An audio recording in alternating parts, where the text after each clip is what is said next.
Welcome to EJB Talks, Rutgers Blaustein School experts in policy, planning, and health, where we talk with our faculty and staff experts, as well as students, about how the fields of public policy, urban planning, public health, health administration, and public and urban informatics affect your lives.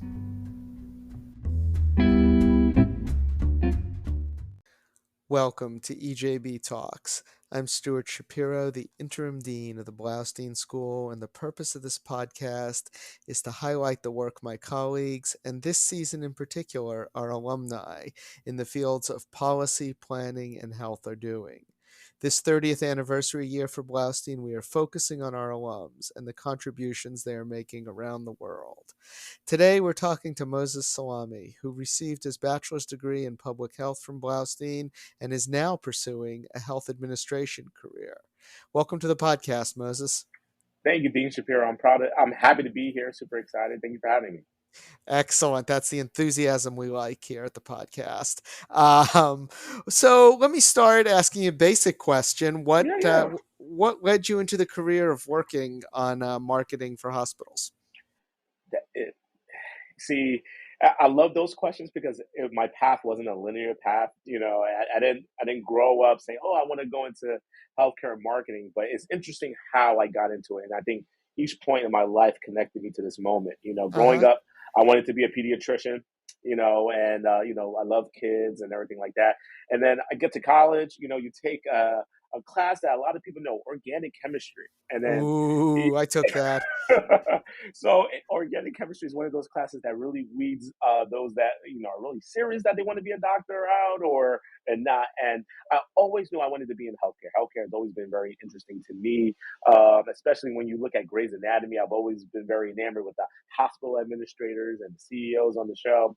So it was a great switch for me that when I was in my senior year at Rutgers University, I took a class called Intro to Healthcare Administration, and that was with Professor Vincent Joseph.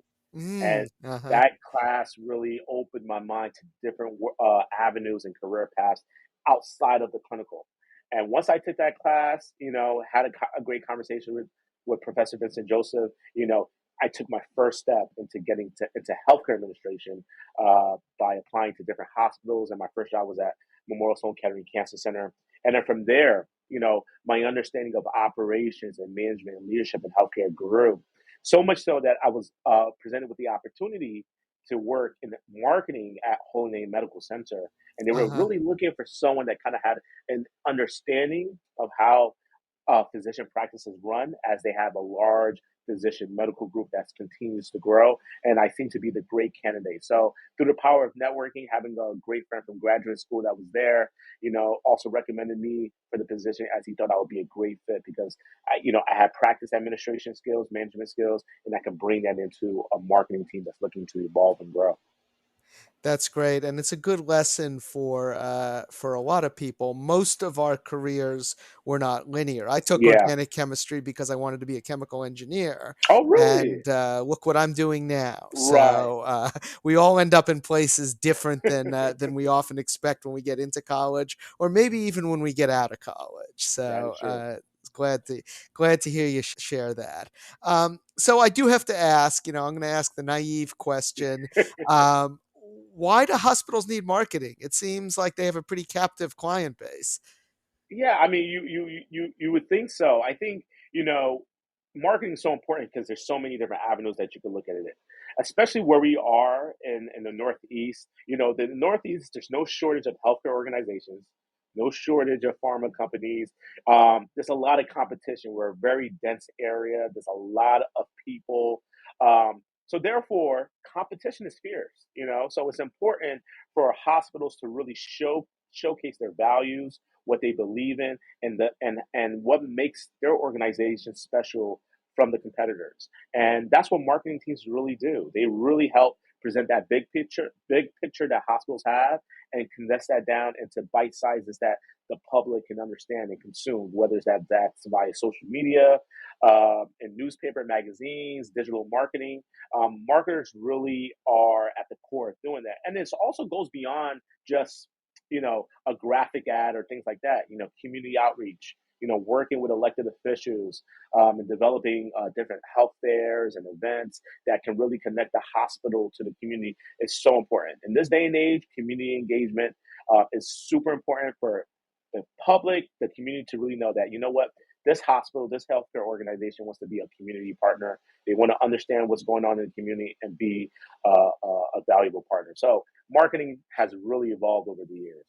So are you marketing you're not just marketing to potential patients, but also to Hmm. your community at large, Yeah. to doctors, to Hmm. others? Am I getting that right? That's correct. I'm marketing to patients in the community at large, as well as to other physicians to encourage them to work with us. My role is dually business development and marketing. So in some capacities, I'm recruiting physicians to work with the Mm. healthcare organization to really grow our service lines and to bring more medical offerings to the community.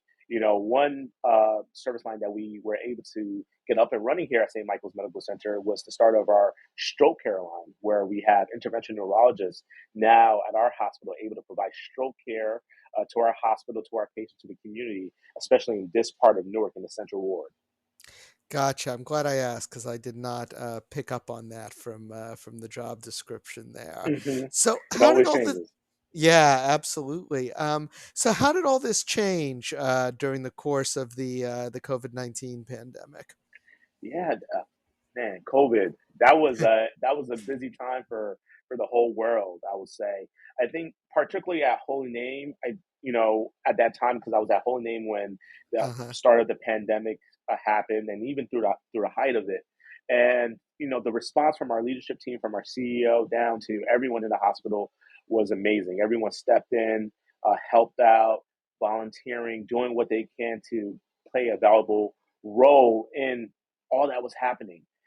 Particularly for myself, especially with the marketing team, it was like we were working around the clock because the Sure. first thing the first thing that we had to develop was a toolkit. Now, a COVID toolkit is what we developed as a way to communicate to the public. One, what is COVID? What are the symptoms that we're currently seeing? How is it spread? We use this as a primary way to debunk a lot of misinformation that was going on. As you can imagine, when the pandemic happened, there was a lot of hysteria, a lot of people believing this and that, not sure what was happening. So, as the hospital, as the respected entity in the area, it's important to provide educational information out there. So, we worked on a lot of that to put that out there to educate the public that maybe you know um, these are the symptoms. This is what you can see. At the same time, letting them know what are the treatment offerings that we do have, like the monoclonal antibody treatment Mm. and other different things. And also on the top of that too, we also have to communicate everything to our internal employees. They want to know what's going on as well. So we had to develop internal communications that talked about, you know, how to keep yourself healthy. What are the new rules and regulations that we're now following to make sure everyone in the hospital is safe, as well as putting information about different places that we would advise you against from traveling. Maybe they have a high risk of COVID at the moment. So there was a lot of communication operations that were going on. We really switched from regular marketing, as I would say, to crisis communication, communicating to both the public and our employees. So it wasn't just the doctors and nurses that were working around the clock, although God knows they were as well. Oh, absolutely, absolutely. Yeah, it was really a team effort from all levels of the hospital, and especially on the front lines, the nurses, the doctors, they were amazing, and it was great to see everyone work together. So, I wanna ask because you were, when you were at Blaustein, a public health Yeah.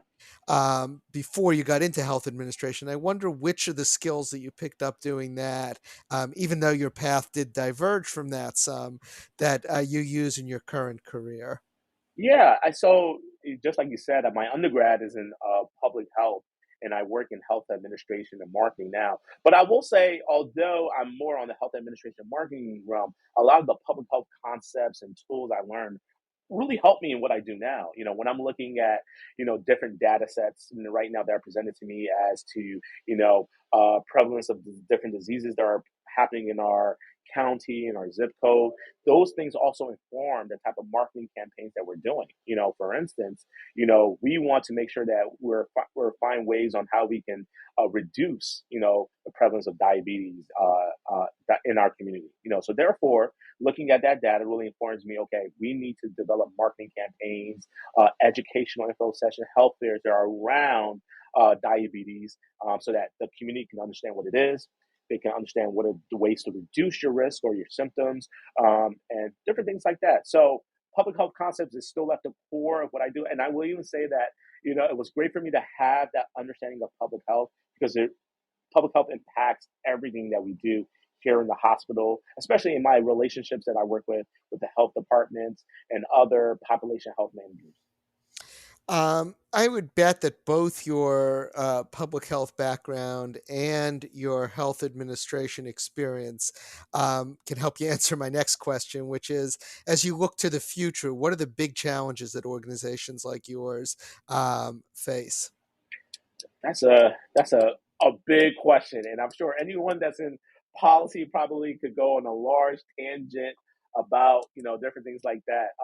So I think from my experience, from what I see from currently in the future, a couple things that I think that are going to be the biggest challenges are, I think it's going to be staffing. I think staffing is a big role, especially for nursing and clinical positions. We're seeing a shortage across the country, especially in nurses, and I think the pandemic played a part in that. And all hospitals right now are looking for ways to recruit. Everyone's trying to get as creative as possible with the hopes that they can grow their nursing staff and fight the shortage that they may have in their healthcare organizations.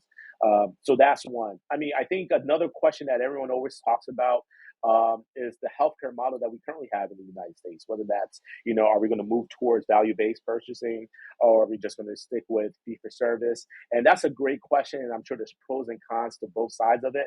I do think, there is going to be some type of disruption in healthcare in some way, shape, or form. I think, the model that we currently have is going to evolve in some way. Who might be the person that comes up with a great model to make it happen? Maybe Google, Amazon, or Walmart, as they all have different healthcare divisions. But I do think, the way we're looking at fee for service, I think that model might change in the future with a more focus on, better patient health outcomes. What is the quality that we're bringing to the patient experience? How can providers focus on, making sure patients have better outcomes versus, per se, the volume of procedures and services they provide. So it's a very controversial topic. So everyone has their bits and pieces of it. So I'm still researching and trying to stay up to date on what I think on that every day. Well, as a policy person, I could easily go down that rabbit hole with you Hmm. for a good half hour or so. I do wonder whether or not that's going to be a sort of top down question. Is Right. Medicare going to end up driving the answer to that question, or is it Right. going to be a bottom up question where hospitals or, like you said, Google or Amazon comes up with systems and then it bubbles up and spreads? Right. Right. Absolutely. And I could see it going either way. When you talk about staffing, are you talking about just doctors and nurses? Are you talking about people in positions like yourself? I ask as someone who's dean of a school that trains people like yourself, so I do wonder where those staffing shortages are going to be. Yeah. So I think more so the staffing shortages probably are going to be on the clinical end per se. Right. So you're talking about your nurses, your technicians, whether that's X-ray or ultrasound, different techs like that, as well as physicians. Maybe more so on the primary care end and internal medicine end. A lot of physicians nowadays are heavily specializing in different categories versus the normal, internal medicine, see your primary care doctor. So I think staffing shortages might come from there specifically. But in terms of administration positions, such as myself and administrative leadership roles, I don't think we'll have a shortage there. If anything, I think there's been a great interest in those roles over the last, 10 years that I've been in the industry. I'm seeing new leaders come into the industry each and every day. I'm seeing how big the classes that are graduating from universities all the time. So I don't think there's going to be a shortage of healthcare leaders to come. Okay, so that the message to our students then is you're going to need to excel and stand out. Absolutely. Not don't come to our program because there won't be Right. jobs, but Right, rather right. Yeah. you're going to need to really work hard and excel in order to make it in this field. All right. Well, with that in mind, what parting words of advice do you have for students entering your field?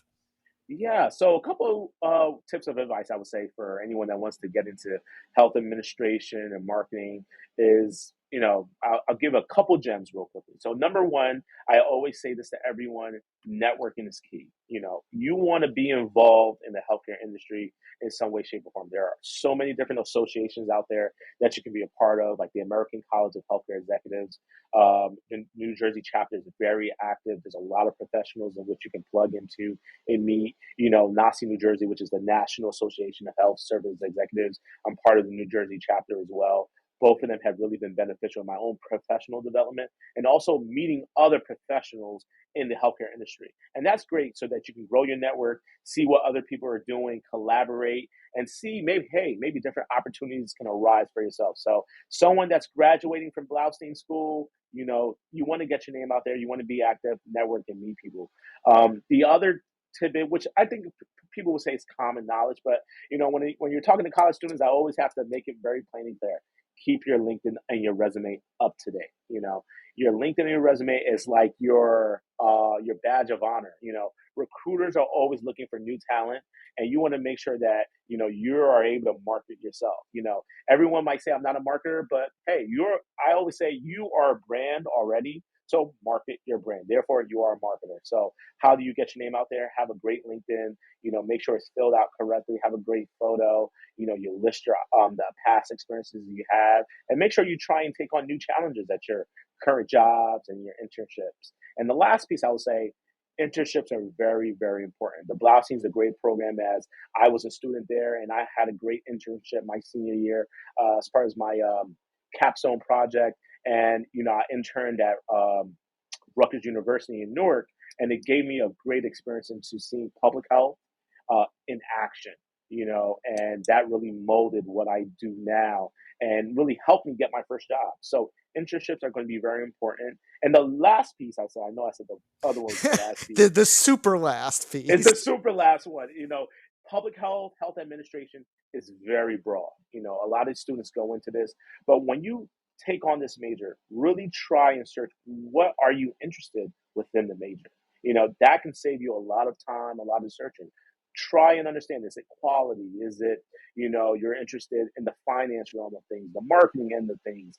Are you interested on the policy end of public health? There's so many routes that you can go. Therefore, it's so important to talk to people in different industries within, those realms, connect with people, take on different internships, volunteer, and really find what you're interested and passionate about. It's very important.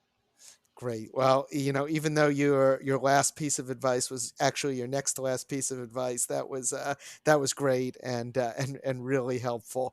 Moses, thanks so much for those wise words and for coming on the podcast. Thank you for having me. It's always a pleasure. And a big thank you, as always, to Amy Cobb and Karen Olson for producing, for getting this out. And to everyone, we will see you next week or in a week and a half with another alumni. And until then, have a great Thanksgiving and stay safe.